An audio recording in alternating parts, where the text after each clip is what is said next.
तो आज हम करेंगे क्लास 9 मैथ्स का चैप्टर नंबर 8 क्वाड्रिलेटरल। चलिए फटाफट करते हैं इसको। इस चैप्टर में हम समझेंगे पूरी तरीके से कि क्वाड्रिलेटरल होता क्या है, उसके टाइप्स कौन कौन से हैं।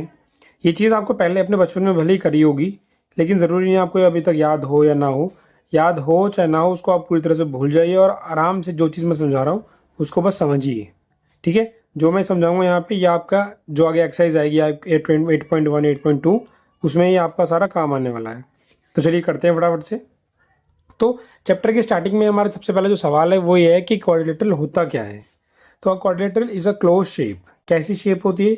हमको ये पता चला कि ये एक शेप है जो कि क्लोज्ड है, यानी चारों तरफ से बंद है। ठीक है, विद 4 साइड, इसके अंदर 4 साइड्स होती हैं, 4 वर्टिसेस, 4 वर्टिसेस होते हैं और 4 एंगल्स और 4 एंगल होते हैं। ठीक है, आपके सामने एक फिगर दिखाई दे रही है। ठीक है, इसकी नेमिंग कर लेते हैं हम इसे फटाफट से, ए बी सी डी। तो देखिए ये एक क्लोज शेप है, बिल्कुल है। इसकी 4 साइड हैं, हाँ जी इसकी 4 साइड हैं। 4 वर्टिसेस इसके, ये देख रहे हैं बाहर की तरफ ये जो कोने होते हैं इन्हें वर्टिसेस बोलते हैं। और क्या इसके 4 एंगल हैं? हाँ बिल्कुल, इसके ये 1 2 3 और 4। तो 4 इसके ये एंगल हो गए।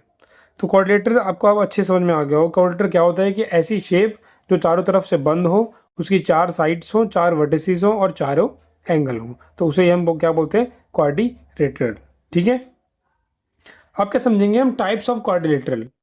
कितने तरह के क्वाड्रिलेटरल होते हैं? पहला square, rectangle, parallelogram, rhombus, kite और ट्रेपीजियम। ये जो सब है ना, ये सब एक तरीके के क्या है? क्वाड्रिलेटरल हैं। तो एक एक करके हम इन सबको समझते हैं। सबसे पहले हम समझेंगे स्क्वायर। ठीक है, तो स्क्वायर समझने के लिए हम चलते हैं नेक्स्ट पेज पर। तो ये रहा स्क्वायर। चलिए फटाफट से करते हैं, स्क्वायर के बारे में समझते हैं क्या इसकी विशेषताएं हैं, क्या क्या इसके रूल्स टाइप्स हैं। ठीक है, तो देखते हैं। All 4 sides are equal. आपके सामने ये स्क्वायर दिख रहा है। ठीक है, इसमें मुझे सबसे पहले पॉइंट क्या बताई गई कि ऑल 4 साइड्स आर इक्वल, कि इसकी चारों साइड्स बराबर होती हैं। सपोज मान लीजिए अगर ए बी 5 मैं ले लेता हूँ, तो बी सी भी 5 होगा, सी डी भी 5 होगा और ये डी ए भी 5 होगा। ठीक है, तो फर्स्ट जो उसका फर्स्ट पॉइंट था वो ये कहता है कि एक स्क्वायर की चारों साइड्स बराबर होती हैं। All internal angles are 90। इसके अंदर के जितने भी एंगल बनेंगे वो सारे 90 डिग्री के होंगे। एंगल कितने बन रहे हैं इसके अंदर? एक एंगल यहाँ बन रहा है, एक यहाँ, एक यहाँ और एक यहाँ। तो ये चारों एंगल जो है 90 डिग्री के होंगे। नेक्स्ट पॉइंट क्या कह रहा है हमसे? ये सेकंड पॉइंट भी डन हो गया हमारा। तो इसमें कह रहा है अपोजिट साइड्स आर पैरेलल। जो इसकी अपोजिट साइड्स होती है ना वो पैरेलल होंगी। तो जैसे अपोजिट साइड कौन कौन सी हुई? तो डीसी के अपोजिट है ए बी और ए डी के अपोजिट है बी सी, तो ये पैरेलल हुई। तो मैं लिख भी देता हूँ यहाँ पे कि D C is parallel to A B and A D is parallel to B C. ठीक है, diagonals are equal in length. जिसको डायगोनल्स पता है वो अच्छी बात है, जिसको नहीं पता वो समझ ले कि जो दो लाइंस जा रही है ना, ये एक पॉइंट को से जो दूसरे पॉइंट को जोड़ रही हैं, यही हमारी डायगोनल्स होते हैं। तो इसमें फोर्थ पॉइंट हमसे क्या बोला जा रहा है कि diagonals are equal in length. एक स्क्वायर के अंदर जो डायगोनल्स होते हैं वो लेंथ में इक्वल होते हैं, यानी ए से लेकर सी तक जितनी इसकी लंबाई होगी उतनी ही बी से लेकर डी तक होगी। तो मैं लिख सकता हूँ कि A C is equals to B D, diagonal A C is equals to diagonal B D. ठीक है, नेक्स्ट पॉइंट में हमसे क्या कहा जा रहा है कि डायगोनल्स आर परपेंडिकुलर। जो डायगोनल्स होते हैं वो परपेंडिकुलर होते हैं। परपेंडिकुलर का मतलब जब ये एक डायगोनल यहाँ से यहाँ तक गया, दूसरा यहाँ से यहाँ तक गया, तो ये जो यहाँ पे कट करेंगे ना, ये यहाँ पे ये और ये और ये, तो यहाँ पे 90 डिग्री का एंगल बना रहे हैं ये, इसलिए इन्होंने बोला कि ये क्या है? परपेंडिकुलर है। ठीक है, diagonals also bisect each other. Diagonals जो हैं एक दूसरे को बाइसेक्ट करते हैं। बाइसेक्ट का मतलब समझिए, डायगोनल ए सी और ये डायगोनल बी डी, ये दोनों एक दूसरे को कहाँ कट कर रहे हैं? मान लीजिए ये ओ पॉइंट पे कट कर रहे हैं, तो क्या होगा? ओ से लेकर ए तक और ओ से लेकर सी तक ये आपस में बराबर होंगे। बाइसेक्ट का मतलब यही होता है। ठीक है, कि आपस दो बराबर बराबर भागों में बांट देना। तो मैं लिख भी देता हूँ कि O A is equals to O C and O D and equals to O B. जहाँ पे कट होगा ना वहाँ से हमको ध्यान रखना है। तो O D is equals to O B. ठीक है, तो स्क्वायर के बारे में यही चीज़ थी, बेसिक चीज़ें आपको ऐसा हो सकता है इसमें से काफ़ी चीज़ आपको पहले से पता हो। ठीक है, अब हम करते हैं इसका नेक्स्ट। तो अगला जो हमें पढ़ना है वो हमारा रेक्टेंगल। रेक्टेंगल के बारे में फटाफट से चलिए पढ़ते हैं। ठीक है, फर्स्ट पॉइंट इसका क्या दे रखा है कि अपोजिट साइड्स आर इक्वल। तो ये एक रेक्टेंगल है आपके सामने, ये ए बी सी डी, तो इसकी अपोजिट साइड जो होंगी वो इक्वल होंगी। ठीक है, तो इसके हिसाब से जो ये कह रहा है, तो मैं क्या कंक्लूजन निकाल सकता हूँ कि A B is equals to C D या फिर डी सी। ठीक है, और क्या अपोजिट साइड हुई, ये भी आमने सामने है, तो A D is equals to B C.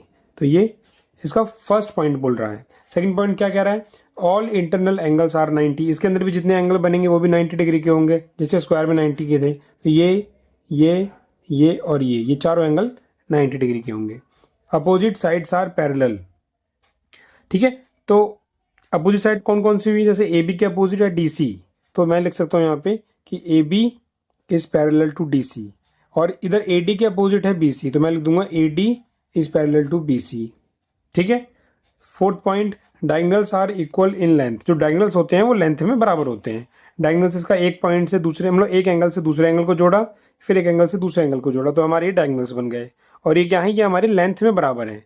Length में बराबर है का मतलब क्या हुआ कि मैं कह सकता हूँ कि ए सी की जो जितनी लंबाई होगी उतनी ही लंबाई डी बी की होगी। ठीक है, तो A C is equals to D B. ठीक है, मान लीजिए अगर ए सी 4 होता तो डी बी भी 4 होता। Diagonals also bisect each other. Diagonals जो क्या कर रहे हैं, एक दूसरे को बाइसेक्ट कर रहे हैं, जैसे स्क्वायर में कर रहे थे। मान लीजिए यहाँ पे कट हो रहा है ए सी डायगोनल और डी बी डायगोनल, तो क्या होगा, ओ से लेकर डी तक और ओ से लेकर बी तक आपस में बराबर हो जाएगा। O D is equals to O B. ठीक है, और O A is equals to O C हो जाएगा। तो आपको ये जो चीज़ बताई जा रही है, आपको बस इनको ढंग से पढ़ना है और याद रखना है, ताकि आगे कोई अगर रेक्टेंगल से जुड़ा, स्क्वायर से जुड़ा, इन सब से जुड़ा कोई क्वेश्चन आए तो ये रूल्स आपके दिमाग में रहे। ठीक है, यही आपको आगे इस चैप्टर में काम आने वाले हैं। तो करते हैं अब इसका हम नेक्स्ट। तो जो नेक्स्ट है इसका वो है पैरेललोग्राम। पैरेललोग्राम आपने पहले भी सुना होगा, जिसके आमने सामने वाली लाइन, आमने सामने वाली जो साइड्स होती हैं ये इक्वल होती हैं। ये सब चीज़ आपने पहले पढ़ी होंगी, उसी को आप थोड़ा सा डिटेल में पढ़ लेंगे। तो इसका फर्स्ट पॉइंट क्या बोल रहा है, अपोजिट साइड्स आर इक्वल। तो एक पैरेललोग्राम की अपोजिट साइड्स इक्वल होती हैं। तो A B is equals to D C लिख लेते हैं यहाँ पे, A B is equals to D C and A D is equals to B C. A D is equals to B C, ये दोनों अपोजिट साइड थी और ये दोनों अपोजिट साइड थी। और क्या कह रहे हैं, अपोजिट एंगल्स आर इक्वल। जो इसके अपोजिट एंगल होंगे वो इक्वल होंगे। जैसे ए एंगल है एक, इसके अपोजिट कौन सा एंगल है, सी, तो लिख दूंगा angle A is equals to angle C. और बी एंगल है, इसके अपोजिट है एंगल डी, तो लिख देंगे angle B is equals to angle D. खत्म। और क्या बोल रहा है, adjacent angle are sum of 180। अब सबसे ध्यान से पहले समझिए कि एडजेसेंट एंगल होता क्या है। जब भी आपके पेपर में कहीं भी बुक में ये वर्ड दिखाई दे एडजेसेंट एंगल, तो आपको याद रखना है एक हिंदी वाला वर्ड है, साथ वाला एंगल। ठीक है, एडजेसेंट एंगल, साथ वाला एंगल, एडजेसेंट एंगल, साथ वाला एंगल, ये चीज आपको अपने दिमाग में याद रखनी। अब देखिए ए है, तो ए के साथ वाला कौन है, बी है ना, और ए के साथ वाला कौन है, डी। तो दो दो का पेयर ही बनता है इसमें। तो ए और बी ये क्या होगा, आपके एडजेसेंट एंगल हो गए। तो मैं लिख सकता हूँ angle A plus angle B is equals to 180। मैं ये भी लिख सकता हूँ कि angle A plus angle D, क्योंकि ये साथ वाला हो गया ना, तो 180।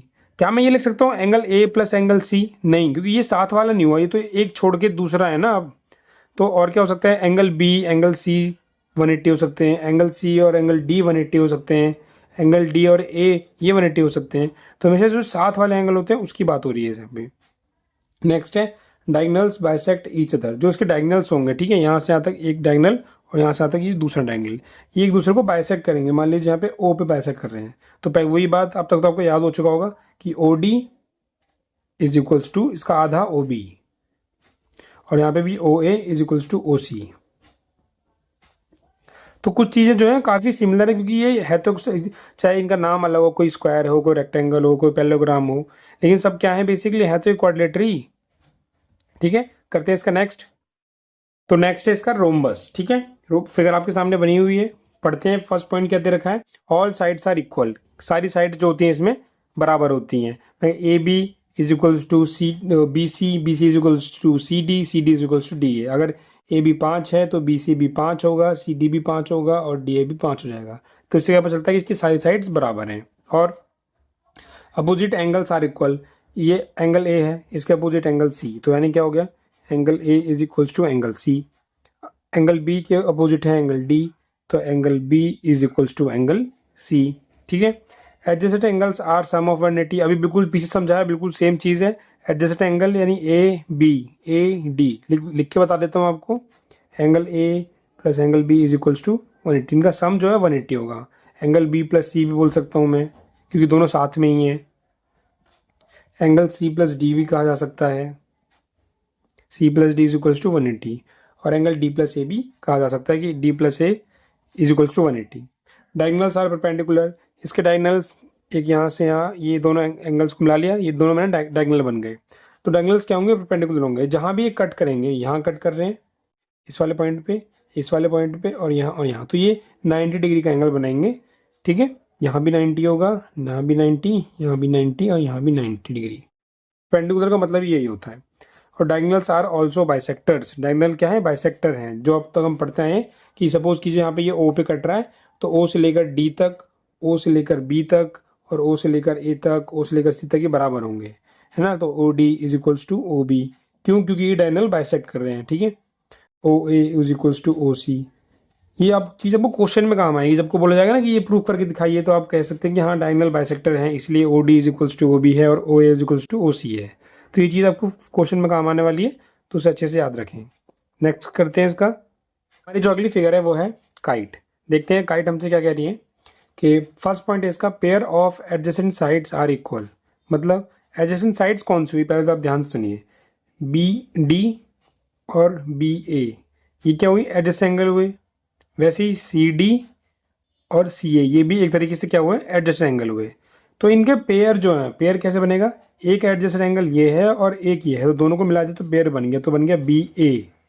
ठीक है, और उसी तरीके से बन गया सी ए, तो B A is equals to C A, ये बोलना चाह रहा है हमसे। ठीक, उसी तरीके से एक पेयर और बन जाएगा, डी का पेयर मान लीजिए डी बी और डी सी, तो D B is equals to D C. ठीक है, तो जो इनके पेयर्स होंगे वो आपस में बराबर होंगे। नेक्स्ट पॉइंट में क्या कह रहा है? One pair of opposite angle is equal. Opposite angle कितने हैं? 4 अपोजिट एंगल हैं, एक तो बी सी डी ए। अगर मैं इसको पेयर में बांटूं तो 2 हो जाएंगे। पेयर के हिसाब से कौन कौन से एंगल हैं? एंगल ए और एंगल डी। और इक्वल नहीं लिख रहा मैं फिलहाल, अभी मैं बता रहा हूँ कौन कौन से पेयर। एंगल ए बराबर एंगल डी और एंगल बी बराबर एंगल सी। तो उसके 2 पेयर हो गए, पहला पेयर ये और दूसरा पेयर ये, अपोजिट एंगल का पेयर। ठीक है, इसमें कह रहा है वन पेयर, इसमें इन दोनों में से कोई एक ही पेयर होगा जो बराबर होगा। तो कौन सा पेयर होगा वो? ये बी सी वाला, यानी ये जो सीधी लाइन होती है ना ये वाला, तो ये बराबर होता है एंगल। तो मैं लिख सकता हूँ angle B is equals to angle C. ये नहीं होगा कि angle A is equals to D, no, only angle B is equals to C. Diagonals are perpendicular, जो उसके भी डायगनल्स होंगे, ठीक है, सीधी लाइन यहाँ और एक यहाँ, मान लीजिए ये ओ पे कट कर रही है यहाँ पे, तो डायगनल्स आर परपेंडिकुलर मतलब कि डायगनल जहाँ भी कट करेंगे, यहाँ पे ऊपर इधर, तो हर जगह क्या होगा? 90 डिग्री का एंगल बनने वाला है, इसलिए इन्होंने बोला diagonals are perpendicular. Next point, long diagonal bisect small diagonal. जो लंबा वाला डायगनल होगा यानी ए डी, और ये स्मॉल बाइसेक्ट होगा, सॉरी स्मॉल डायगनल होगा बी सी। तो लंबा वाला जो डायगनल है वो छोटे वाले डायगनल को बाइसेक्ट करेगा। बाइसेक्ट करने का मतलब मैंने बताया क्या, कि 2 बराबर बराबर भागों में बांटना। तो ओ से लेकर B is equals to O C, तो O B is equals to O C, है ना। वैसे O A is equals to O D. तो काइट भी आपका डन हो चुका है। नेक्स्ट हमारा जो है वो है ट्रेपीजियम, करते हैं फटाफट से उसे। तो देखते हैं ट्रेपीजियम में क्या क्या है। तो फर्स्ट पॉइंट क्या बोल रहा है? One pair of opposite sides are parallel. One pair of opposite sides, opposite side से कौन कौन सी हैं? D C A B, A D B C. ये अपोजिट साइड से लिख लेते हैं। एक साइड है डी सी, इसके अपोजिट है ए बी, इनका एक पेयर बन गया। और है ए डी और है बी सी। ठीक है, तो इसमें से कह रहा है इनमें सिर्फ वन पेयर है, दो पेयर है हमारे पास। तो कह रहा है इनमें से सिर्फ एक ही पेयर है जो कि क्या होगा? पैरेलल होगा। तो आप सोचिए कौन सा होगा? साफ साफ हमें दिख रहा है वो कौन सा पेयर है, डी सी और ए बी वाला। ये वाला पेयर जो है पैरेलल होगा, तो यहाँ पैरेलल होगा, और ये पैरेलल नहीं होगा, तो नॉट पैरेलल। ठीक है, साफ साफ दिख रहा है ये डी सी पैरेलल दिख रहा है ए बी के, लेकिन इससे क्या है, ये पैरेलल दिशा में नहीं जा रहे हैं। ठीक है, और क्या है? Sum of angles on non parallel sides are 180। ध्यान से देखिएगा इस चीज को। तो किसमें क्या कह रहा है, sum of angles on non parallel side. सबसे पहले देखिए नॉन पैरेलल साइड कौन कौन सी हैं, ए डी नॉन पैरेलल है और बी सी भी नॉन पैरेलल, मैंने अभी बताया है आपको। तो इन पे एंगल कौन कौन सा बन रहा है, एंगल ए बन रहा है, एंगल डी बन रहा है, एंगल बी बन रहा है और एंगल सी बन रहा है। तो ये क्या होंगे, इनका जो सम होगा वो 180 होगा। तो angle A plus angle D यहाँ लिख सकते हैं इज इक्वल्स टू 180। और मैं क्या लिख सकता हूँ, angle B plus angle C is equals to 180। ठीक है, तो जितनी भी फिगर्स थी वो सारी सारी खत्म होती हैं, लास्ट फिगर थी। इसके बाद एक थ्योरम आती है जो कि आपकी बहुत इंपॉर्टेंट है, मिड पॉइंट थ्योरम, उसको समझते हैं। तो mid point theorem, mid point theorem जो है आपके पेपर के हिसाब से बहुत ज़्यादा इंपॉर्टेंट है, हर बार पेपर में देखी जाती है, ये काफ़ी ज़्यादा बार इसको प्रूव करने के लिए बोला जाता है। तो इसको आप ध्यान से समझें। तो the line segment joining the, ये ट्रायंगल के ऊपर बेस्ड है पहले आपसे, ठीक है। तो the line segment joining the mid points of any two sides of a triangle is parallel to the third side and is half of it. मान लीजिए ये ए सी और बी सी दो साइड्स हैं, दो साइड कोई सी भी हो सकती है, मैं फिलहाल अभी इन दोनों को लेके चल रहा हूँ। ऐसा हो सकता है ये दो साइड हो या फिर ये दो साइड हो, ठीक है, मैं इन दोनों को लेके चल रहा हूँ। मान लीजिए ए सी का मिड पॉइंट यहाँ पे एम है और बी सी का मिड पॉइंट यहाँ पे एफ है, ठीक है। तो इसको हम पढ़ते हैं, इसको पढ़ते पढ़ते और इसको फिगर को देखते हुए ध्यान समझेंगे। The line segment joining the mid points, mid point की बात हो रही है, ऑफ एनी टू साइड, कह रहा ट्रायंगल के अंदर कोई भी दो साइड हो और उनके जो मिड पॉइंट हो और उनको जो लाइन जोड़ रही हो, लाइन सेगमेंट लिखा है ना कि लाइन सेगमेंट, तो ये जो लाइन इनको जोड़ रही हो, joining the mid points of any to side, कोई भी दो साइड, चाहे वो मैं बताया ना अभी कोई भी चाहे ये हो सकती थी, हो सकती है, मैंने ये दो ली हैं, ठीक है। वो क्या होगी, of a triangle is parallel to the third side, वो जो होगी थर्ड साइड के पैरेलल होगी, ठीक है। ये हमारा फर्स्ट साइड, सेकंड साइड जो हमने ली मिड पॉइंट के जरिए, और बची कौन सी, ये, तो ये होगी हमारी थर्ड साइड। तो यहाँ पे मैं जो कंक्लूजन निकालूंगा वो ये होगा कि एम एफ जो है ना, ये लाइन सेगमेंट है, ये पैरेलल है ए बी के। ये हमसे ये मिड पॉइंट थ्योरम बोल रही है। और क्या बोल रही है, पैरेलल तो है ही, साथ में क्या है, and is half of it, और इसका आधा भी है। तो M F is equals to half of A B, ठीक है। दोबारा समझते हैं कि एक ट्रायंगल के अंदर कोई भी दो साइड्स हो सकती हैं, वो चाहे ये, ठीक है। उनके अंदर जो मिड पॉइंट्स होंगे, उनके मिड पॉइंट्स को आपस में जोड़ने पर जब वो थर्ड साइड के आमने सामने आ गया, तो तीसरी साइड के पहले तो वो पैरेलल होगा, और क्या होगा, और उसका आधा होगा, ठीक है। एक छोटा सा ट्रायंगल बना के और देखते हैं। ट्रायंगल ए बी सी, इसकी नेमिंग कर दी। अब मैं इन दोनों को ले लेता हूँ। मान लीजिए इसका मिड पॉइंट है बी, बी तो पहले से हमारे पास, एफ ले लेते हैं, और इसका मिड पॉइंट एम ले लेते हैं इस बार। तो और मैं इनको एक लाइन सेगमेंट के जरिए जोड़ता हूँ। तो थर्ड पॉइंट कौन सा हुआ, थर्ड लाइन कौन सी हुई इस बार इसमें, तो वो कौन सी हुई, ये वाली ए बी। तो ये क्या होगा, एम एफ जो होगा वो इस वाली ए बी के पैरेलल होगा, और क्या होगा, एम एफ जो होगा आधा होगा, M F is equals to half of A B, ठीक है। तो ये मिड पॉइंट थ्योरम थी। इसमें एक चीज़ और ऐड हुई है, उसे भी देखते हैं। A line through the mid point of a side of a triangle parallel to another side and bisect the third side. इसको भी समझिए, जैसे साथ में ये जुड़ा हुआ है। तो सपोज कीजिए कि ये ए बी सी ट्रायंगल है, ठीक है।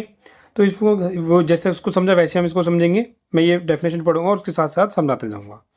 अ line through the mid point of a side, एक कोई भी एक मान लीजिए साइड है ए सी, इसका एक मिड पॉइंट है यहाँ पे एम, ठीक है। Mid point of a side of a triangle, इस ट्रायंगल का parallel to another side, mid point है, पैरेलल खींचने के लिए मुझे एक लाइन बनानी पड़ेगी। जो लाइन सीधी गई, ये पैरेलल हो गया दूसरी साइड के, इस साइड के पैरेलल हो गया, ठीक है। और अगर ये यहाँ से जा रहा है तो यहाँ पे किसी कुछ पॉइंट, कोई पॉइंट तो होगा, मान लीजिए यहाँ पे ले लेते हैं एफ, ठीक है। तो कह रहा है अगर आपने एक मिड पॉइंट लिया, इस मिड पॉइंट से दूसरी तरफ लाइन खींची, ठीक है। लाइन खींचने के बाद ये आमने सामने वाले पैरेलल हो जाते हैं।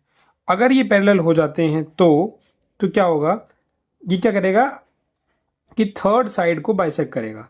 फर्स्ट तो ये थी पैरेलल, सेकंड साइड के बाद थर्ड साइड कौन सी हुई, ये वाली। तो ये जो चीज़ होगी, ये एम एफ ये इस बी सी को बाइसेक्ट कर देगा। और जब बी सी को बाइसेक्ट करने का मतलब क्या है कि बी सी को दो बराबर बराबर भागों में बांट देगा। कहाँ से कहाँ तक? बी से लेकर एफ तक और एफ से लेकर सी तक। ठीक है, तो मुझे इससे जो कंक्लूजन मिला वो तो ये था कि B C B F is equals to C F हो गया हमारा। ठीक है, तो जो पूरी बी सी लाइन थी वो दो बराबर बराबर भागों में बट गई, या फिर मैं कह सकता हूँ बाइसेक्ट हो गई। बहुत शॉर्ट में समझेंगे इसको। एक ट्रायंगल के अंदर कहीं भी मान लीजिए एक मिड पॉइंट है और उस मिड पॉइंट से सामने की तरफ लाइन सेगमेंट खींचा जाता है। अगर ये आमने सामने वाले बराबर होते हैं तो ये जो थर्ड साइड है इसको ये बाइसेक्ट करेगा इक्वल इक्वल पार्ट्स में। ठीक है, तो यही चीज़ हमको ये समझाना चाह रहा था और हम अच्छे से इसको समझ चुके हैं। तो इंट्रोडक्शन में सिर्फ इतना ही था। मिलेंगे अगली वीडियो में जल्दी, तब तक के लिए धन्यवाद।